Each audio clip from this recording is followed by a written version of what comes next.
చాలా చాలా చాలా అన్లైక్ నార్త్ చాలా చాలా చైతన్యవంతమైన ప్రాంతం. తెలంగాణలో పౌర హక్కులు, ఉద్యమాలు, అస్తిత్వ పోరాటాలు ఎన్నో ఈరోజు తెలంగాణలో ఆ తెలంగాణను నిలబెట్టినాయి. తెలంగాణ రాష్ట్రం వచ్చింది. తెలంగాణ రాష్ట్ర సాధనలో అందరూ పనిచేసి తెలంగాణ తీసుకొచ్చారు. గత రేవంత్ రెడ్డి ఒంటెత్తు పాలనలో, కాంగ్రెస్ పార్టీ పరిపాలనలో 11 నెలల్లో తెలంగాణ ఏమైందనేది చూస్తున్నాం.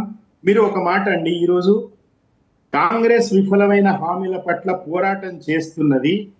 గ్రౌండ్ లో మీరు ఎక్కడ తీసుకున్నా కూడా బీఆర్ఎస్ పార్టీ పోరాటం చేస్తుంది. ప్రధాన ప్రతిపక్షంగా చాలా బ్రేకింగ్ వచ్చింది. శ్రీశైల్ రెడ్డి గారు, మనీష్ సిసోడియా జస్ట్ ఒక 600 ఓట్ల తేడాతోటి ఓటమి పాలయ్యారు. ఢిల్లీ డిప్యూటీ సీఎంగా చేసిన మనీష్ సిసోడియా. నేను అడుగుతున్న ప్రశ్న ఏంటంటే, ఈ ఢిల్లీ రిజల్ట్, బీజేపీ విక్టరీ అనేది తెలంగాణ మీద ఏమన్నా ప్రభావం చూపిస్తుందా? పొలిటికల్ ఈక్వేషన్స్ ఏమన్నా మారుతాయా ఇక్కడ?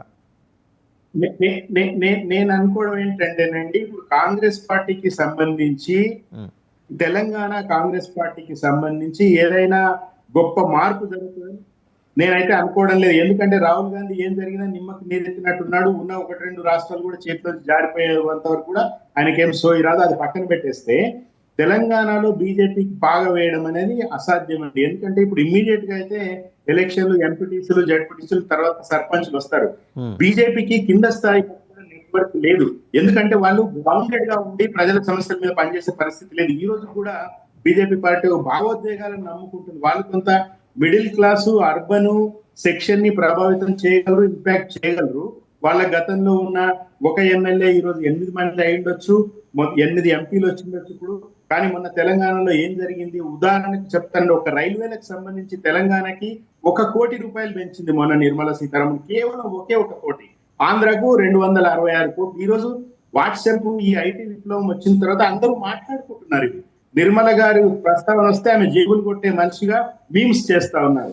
మధ్య తరగతి మళ్ళీ వస్తా మీ దగ్గరికి. ఒకసారి మూర్తి గారి దగ్గరికి వెళ్దాం. మూర్తి గారు, సో డిఫరెంట్ అబ్జర్వేషన్స్ అండి. అంటే తెలంగాణ మీద ఈ ఢిల్లీ రిజల్ట్ ఇంపాక్ట్ తక్షణం ఉండకపోవచ్చు, కానీ ఎందుకంటే రేపు స్థానిక సంస్థల ఎన్నికలు జరగబోతున్నాయి. ఎంపీటీసీ, జెడ్పీటీసీ, తర్వాత సర్పంచ్లు. క్రమంగా బీజేపీ ఏమన్నా పెనట్రేట్ అవ్వటానికి, ఆల్రెడీ ఒకప్పుడు హోల్డ్ ఉండేది, మధ్యలో వదిలేసుకుంది. తెలుగుదేశం పార్టీతో అంటకాగిన తర్వాత దాని గ్లోరీ అంతా పోయింది. మళ్ళీ తిరిగి తెచ్చుకునే ప్రయత్నం చేస్తుంది బీజేపీ. సో ఈ క్రమంలో అక్కడి గెలుపు స్ఫూర్తిగా ఇక్కడ గట్టిగా జోష్ తోటి బీజేపీ పనిచేసే అవకాశం కనిపిస్తోందా? మనం ఎప్పుడూ కూడా సార్ ఒక ఎలక్షన్ ఇంకొక ఎలక్షన్తో కంపేర్ చేయలేము, ఒక స్టేట్ ఇంకొక స్టేట్తో కంపేర్ చేయలేము సార్. మనం ఇప్పుడు నార్త్కి సౌత్కి చాలా తేడా ఉంటుంది. నార్త్ అంతా ఆర్యన్ కల్చర్, ఇక్కడ అంతా